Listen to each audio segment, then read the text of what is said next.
You already saw this picture in that slideshow. Because when I came and talked to you,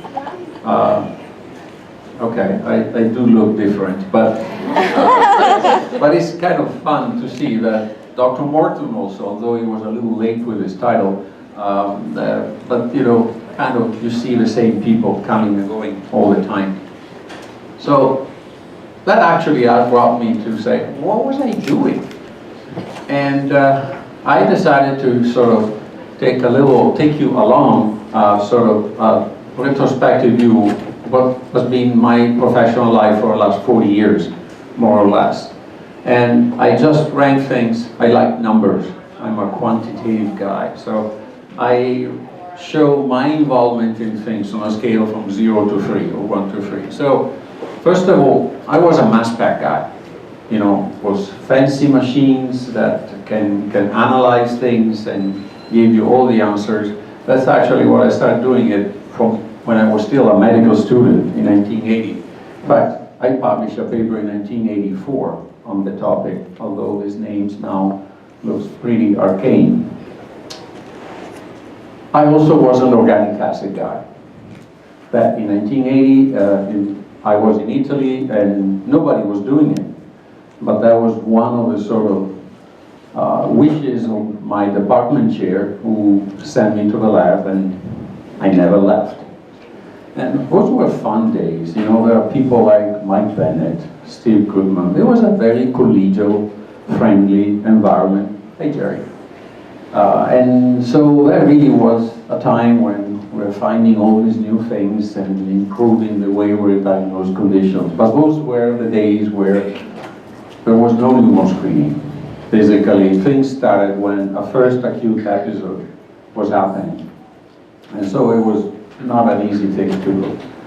Then somewhat in the 80s, and certainly for myself in the late 80s, when I went from Italy to Yale, and I started working on this thing called MCAT. Well, it was quite,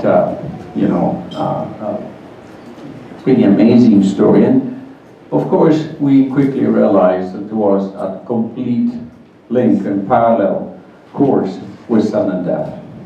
Sudden infant death syndrome or sudden unexpected death in early life. And so the two things really were going hand in hand.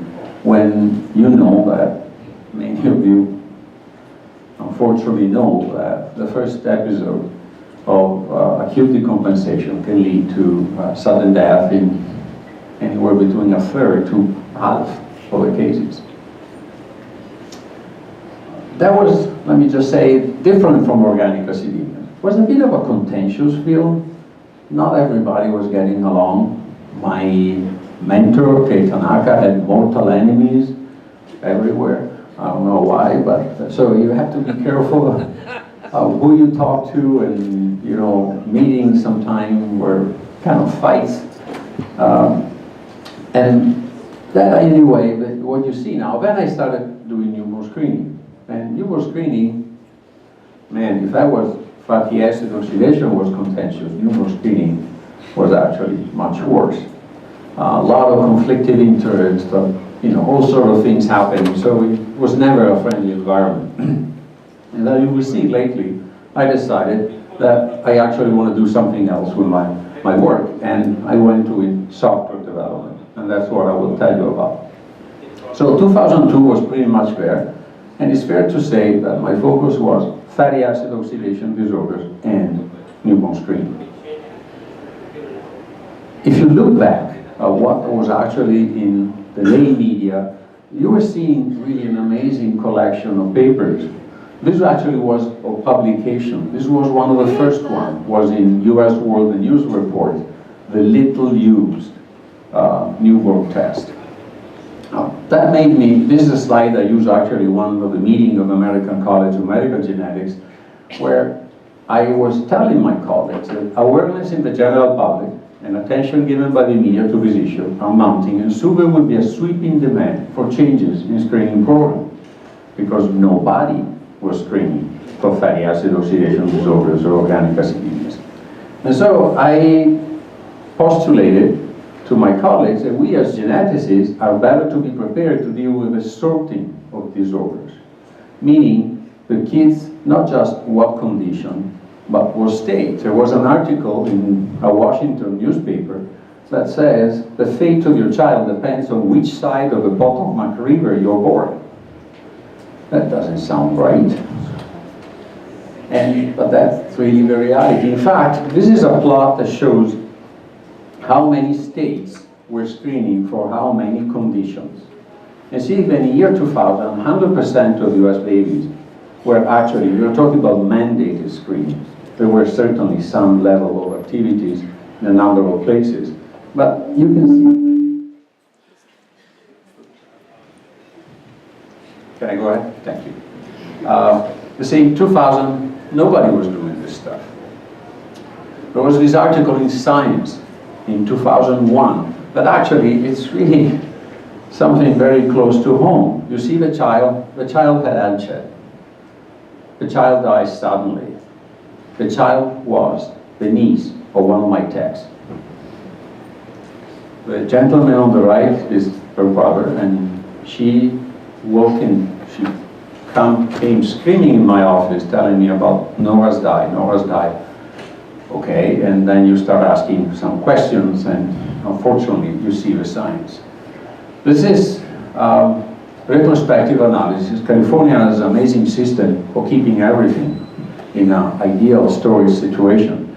You don't need to be a lab guy to realize that when you compare the retrospective analysis of a child to a normal control, on the top part, there is something that clearly you don't see. Those are the markers for that LCHED deficiency. And the parents in the website were really extremely anguished by saying, this did not have to happen. The test could have detected our daughter. 2002, things start moving slowly, but Wisconsin and North Carolina mandated basically screening for MCAT and a bunch of other disorders. See, never the same number of conditions, but this is part of the problem.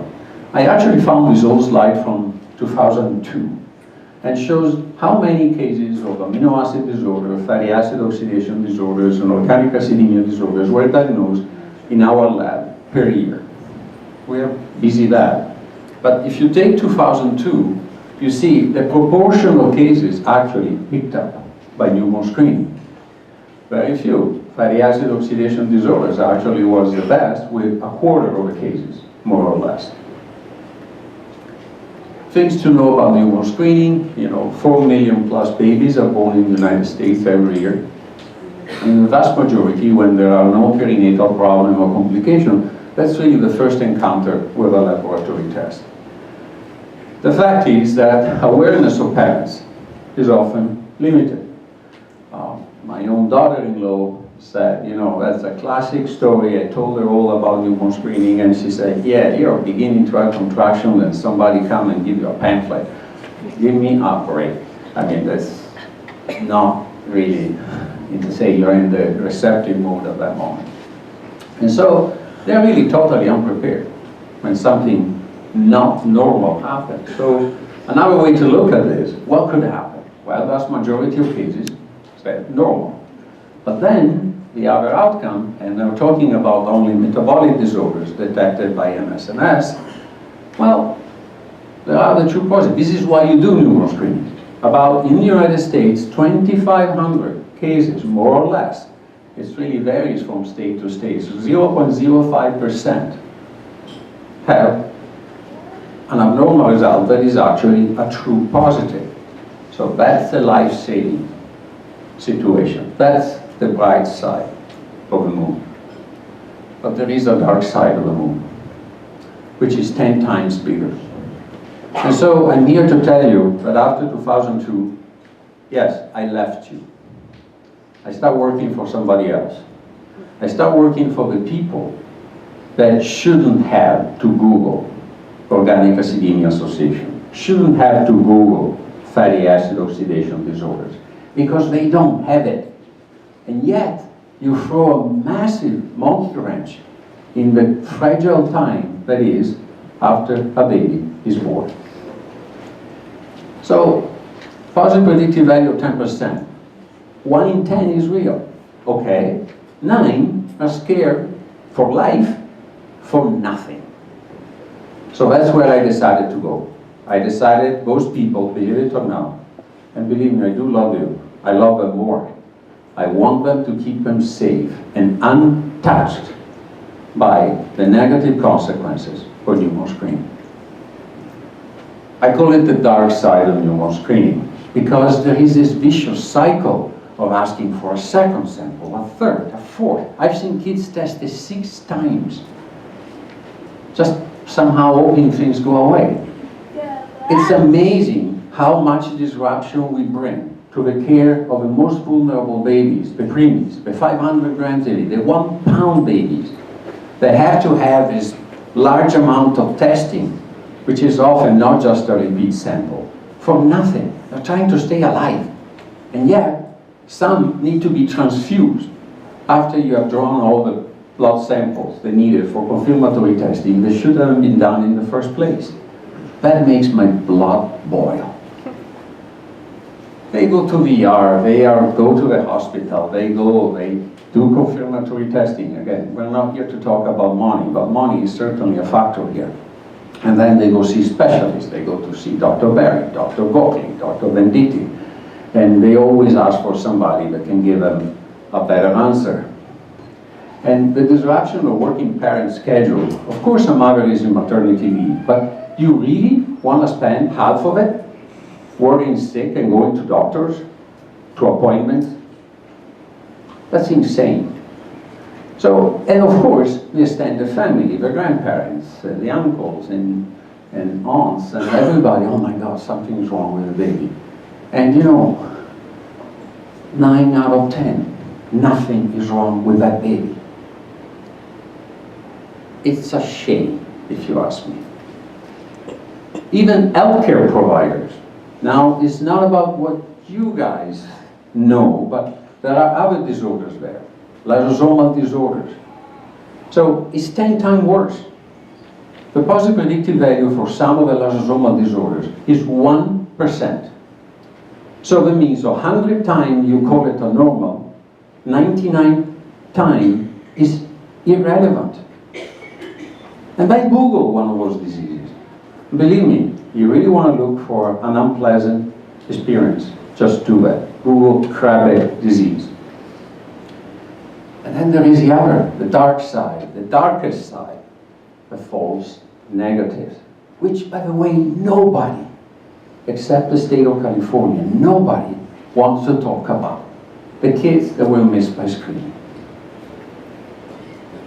This happened a week ago. A week ago, I diagnosed VLCAD in a 4-year-old girl from another state. Believe me or not, I still send emails like this to people. Hey guys, can you take another look? And if you know VLCAD, a C41 of 87 might actually register on your scale, even if in post-mortem bio things are different, are much higher. See, normal is still 13. You might have seen this. This was infuriating. This happened in another state where absolutely abnormal results were overlooked or overruled by some arcane and, quite honestly, insane protocols. When people decide, oh, let's not call it. It was, ridiculous. This happened here in Minnesota. And so it's really knowing what I know and knowing what could be done and how things should be done. This truly is, for me, heartbreaking. And I can only begin to imagine how it feels to his families. So in 2002, I decided to change it. One-man army went to war.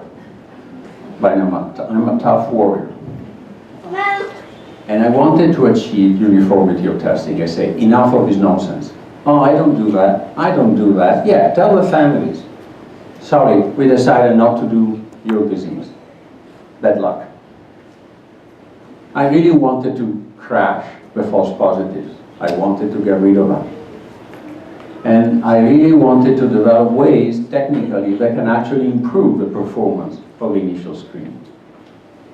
And I wanted also to set some objective criteria for success. I did not realize that there are small children in the room, so I apologize, but I use this quote. I just not read it. This was Bo Miller, an Olympian, when he actually said, it's easier when you get started. Don't say the word, but as you get better, it becomes more difficult. It's very true. Don't take a picture.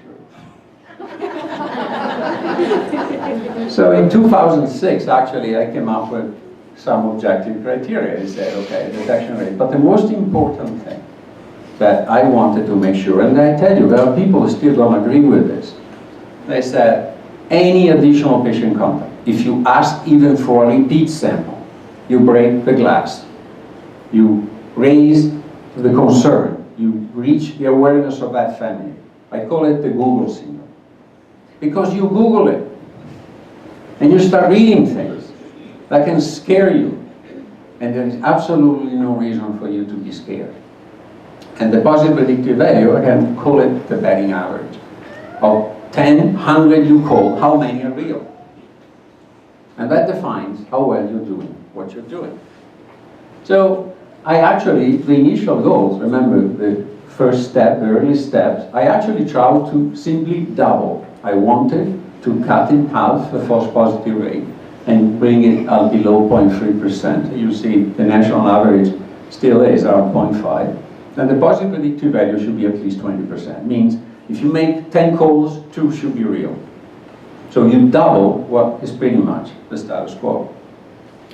What difference does it make? So these are data where we plot the false positive rate and the positive predictive value, so these two metrics, in 37 US states. Minnesota here is not one of them. And we draw a line of those two values that I told you. So what does it mean? Well, let's say that perhaps where problems are more intense, and these are the labs are doing well. Okay, now let's take an hypothetical state with 100,000 babies born a year. Minnesota is 70,000, to give you an idea. California is 560,000. So if you have a false positive rate of 0.3%, you have about 1 false positive per day of the week. A positive predictive value, sorry, as I told you, is 1 in 5, 20%. Up here, if you have a false positive rate of 1.5, it tells you that you will have 29 false positives per week. But these are real data for US programs. On the other hand, oops, sorry. The positive predictive value, oh, I forgot to tell you, I have a cool gadget. Let's see here. Well, the first time I saw it, I said, I have to have one of these. So the positive predictive value, you see, of 2.6% means only 1 in 38 is real. 37 families freak out for nothing. On the other hand, you see the difference. If you are at the good end of the spectrum, you will have 1 false positive per week. Hey, it's 100,000 babies state. And 1 in 2, 50% will be real. So the question is, of course, why not everybody is down here? What prevents it? If it can be done, why not everybody's doing it? So I go through the years. This is actually another slide. I was going through, along all these slides. So October 2003 was the kind of midpoint for MCAT. October 2003 was when half of the babies born in the United States were screened for, half were not. Speaking of really inequalities. 2003 was this cartoon, again, a mother giving birth, being worried about something being done with the blood of the baby, and the nurse explaining his newborn screening. But the nurse, you see, went on to say, I just wish there were, what he says, federal standards, so we could help every baby.